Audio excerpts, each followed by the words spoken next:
It's still Afrosport Now in Focus, and our focus today is all about money and motivation of athletes going into the Paris 2024 Olympic Games. And now we've got a juxtaposition to do right here and now.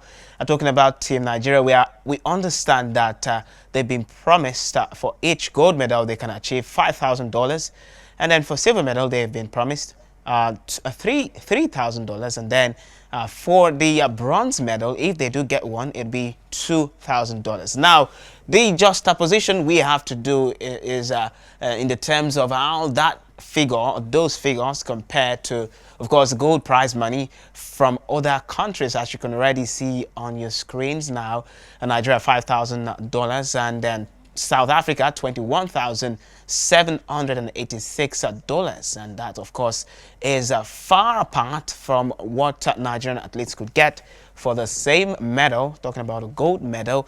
And then the US of A as well, $37,500.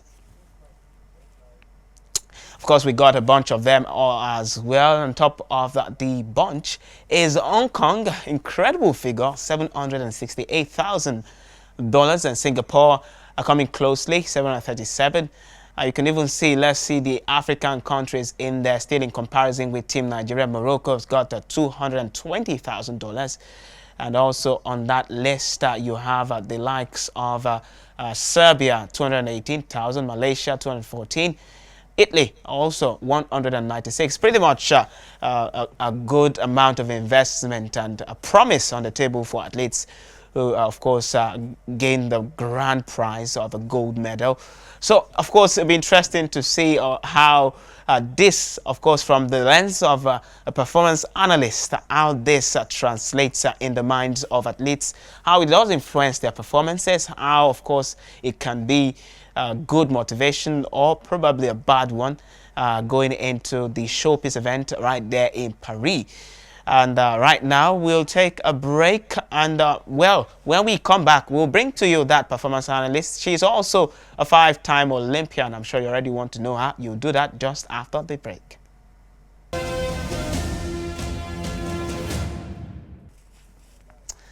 Hey, welcome back from the break, and it's still Afrosport Now in Focus, and the conversation this evening is still all about money and motivation of athletes at the Paris 2024 Olympics. And of course, I'm sure you want to dive straight in this one. We want to as well. And of course, we've got in-house researcher Kunle Faiga here.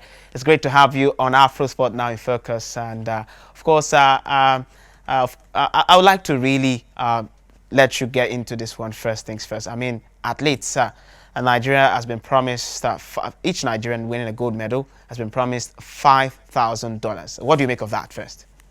I think that's a very small amount. For me, you know, when you look at the preparations that a lot of these athletes do going into the games, so many of the things that they do, they even sometimes have to use their own, you know, finances to prepare themselves for the game. So I feel that Nigeria could offer these athletes more. Okay, so let's buttress your point now. And of course, we have to look at the comparison of what the gold medal offering for each Nigerian is to what other countries competing at Paris Games will be earning. You look at Hong Kong, and that's a far cry, $768,000 that each Hong Kong citizen that wins a gold medal will receive.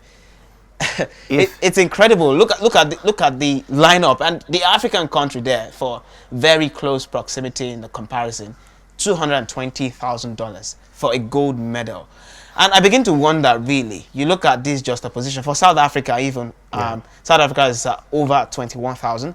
Yes, $21,786. And you begin to wonder, as a Nigerian at the games, what motivates you at this point? The cash compared to, you knowing the cash compared to what other people would earn or take away if they take a gold medal, knowing that is not full motivation, does it become passion for the game, or your personal glory, or just a love for your country?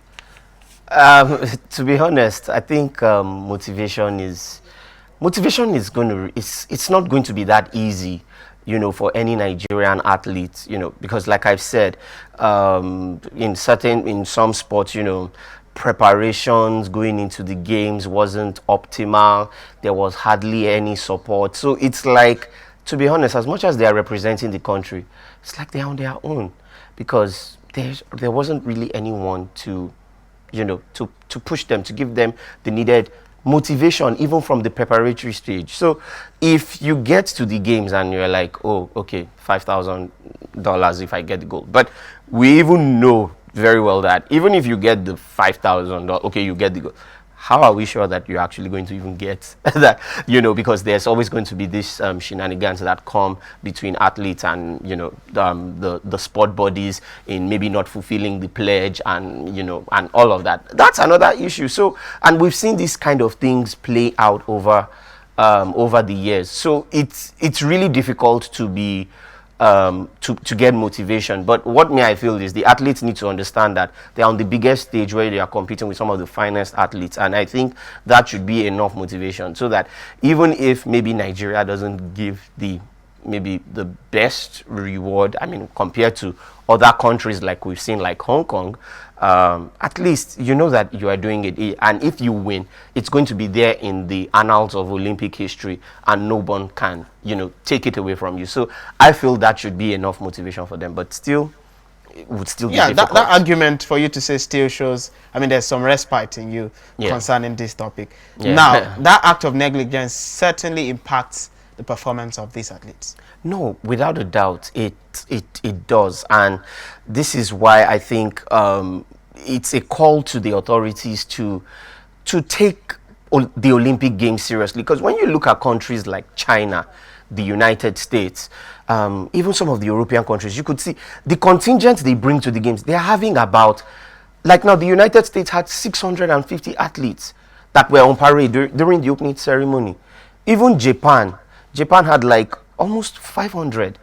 And for me, I think that goes to tell you how serious this country is. Are you saying that, for me now, even some African countries, South Africa has over 100. Nigeria, I don't think we have up to 100. We have 88. 88 athletes. We should be having more we should be having more representation, because the talent is there. You understand? So it's a call for the authorities to look deeply into this. All right, so yes, we have now got a performance analyst here on the screen for you. And well, I understand that she's also not available at this point. So surely let's still get talking while we wait for her to come. And of course, you have to also consider one other factor at the games now. Looking at your contemporaries, obviously, you say that should be a motivation. But I still wonder to what level of desire these players will have when they see on the tracks, on the field, on the pitch, in the courts, you see that these people are getting better privileges than I do. Perhaps even some of them will get better prizes, privileges, even after they win a bronze medal. Like their bronze might just be weightier than my gold. Yeah. Now, the truth is, I know we now live in an age where sports is highly commercialized, but if you go back in the days, let's say about half a century ago, 70 years ago, sport wasn't necessarily about, I think there weren't even any financial incentives, because things were not commercialized. It was more about the competition, knowing that you are going to the Olympics, you want to win gold. If it was in the case of a competition like the FIFA World Cup, that winning the trophy meant everything. You look at an athlete like Pele.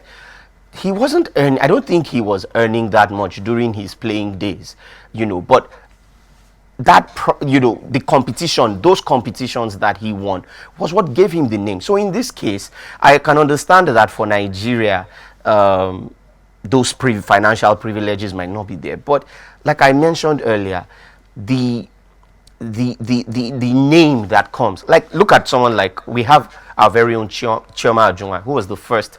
It will always be there in history, and because of that, she still gets that recognition anywhere she finds herself. So those are the kind of things that should be on these athletes' minds, that even if they don't give them that they don't give them the financial privileges, nothing can take away whatever they set during the games if they win a medal. All right, you know what? I want you to hold that thought. Time, of course, is ticking fast, but we'll take a break now. When we return, most certainly, we'll continue the conversation.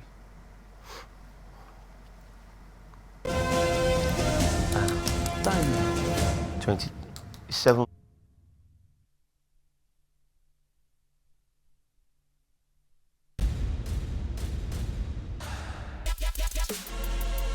Former middleweight champion Luke Michael, determined to regain his title, must do battle with the undefeated CIT powerhouse Jocko Duplessis for the vacant middleweight championship in a truly sensational main event of UFC 116. Thursday, the 8th of August, Johannesburg, South Africa. Broadcast and ticket details at EFCWorldwide.com.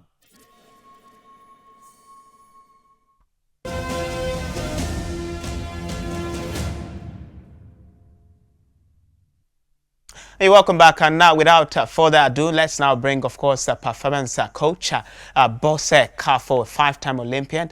And she's a high-performance coach, ethics and integrity analyst, as well as a sports biochemist scientist. Great to have you, Bose, on the show this evening. Here.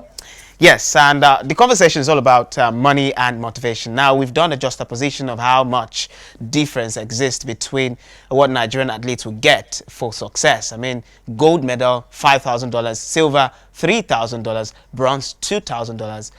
And you have to look at that in comparison to countries like Morocco, who's got like $220,000. You look at South Africa, they get over $21,000 as well in excess.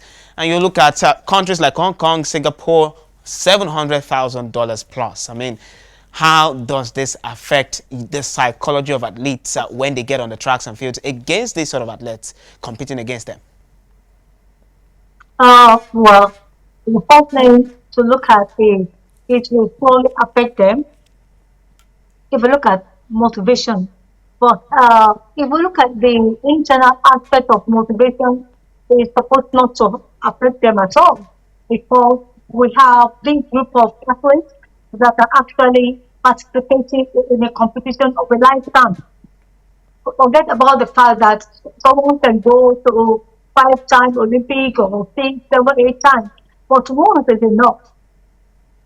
The first thing I want to know, if we're talking about incentive, are we really putting into the context whether these athletes they actually have enough money to motivate them before now? If they don't, then there's a lot of problem. Because we are talking about the fact that if they finish, what is that money for? Is money for the fact that, okay, if you win an event before the finals, you will get 5,000, and if you win again, you get the 5,000. The 5,000 is not to write about. Okay, so now, Bosse, in this kind of context, how do you achieve an equilibrium between personal and team glory? And then you talk about also passion for your country, and then the Naira and Kobo involved this time. How do you get that motivation or achieve that balance? And then what can you expect from these athletes now in this kind of situation? I guess if you look at the caliber of athletes that we are having, look at the basketballers. Some of them are having more than $5,000 a month. And then you look at the caliber of Kobe Mountain. Are you telling me that $5,000 is anything to do with a performance? No. So these athletes, they place everything they have in doing the best for their country.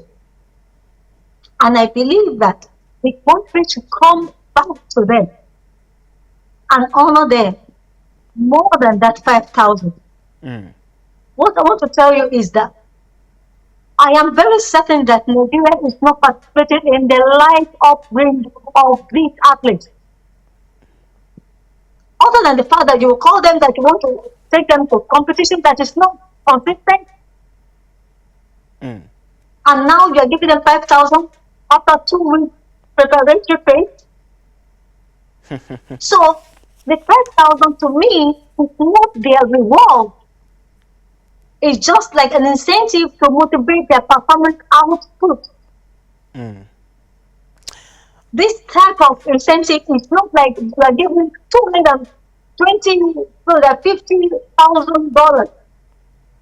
That's one you are paying back what they have done, the training they have done, the life they live to get to this stage of playing for the country. So I don't think that 5,000, you don't, maybe you are getting it wrong from the aspect of the ministry. Okay, They boss, need to tell somebody like me. unfortunately, boss, I do have to let you go Yes. because of time, really. But you know what? It's certainly not the end of this conversation, because this is advocacy here for these athletes, and I'm sure you have a lot more to say. Yes. So I'd love you to retain an interest in this conversation, as we'll bring you back tomorrow to have a continuity of it. Thank you so much. But for this evening, of course, we are most grateful for your contributions here on Afrosport Now in Focus. Boss Kafo, high performance coach. Thank you. Yeah. And that's the much we'll take. Also, let me not forget Kunle Faiga here. Of course, you came through big for us. And of course, it's a conversation we'll continue. Hopefully, you can join in some capacity as well. Thank you very much. Thank you very much, Ayomide. Appreciate it. Yeah, and of course, thank you for watching. That's the full complement of the show. For more updates, you can follow us all across social media handles at Afrosport TV on all platforms. You could also visit our website. It's www.afrosportnow.com. My name is Ayomide Shotobo. I'll see you next time.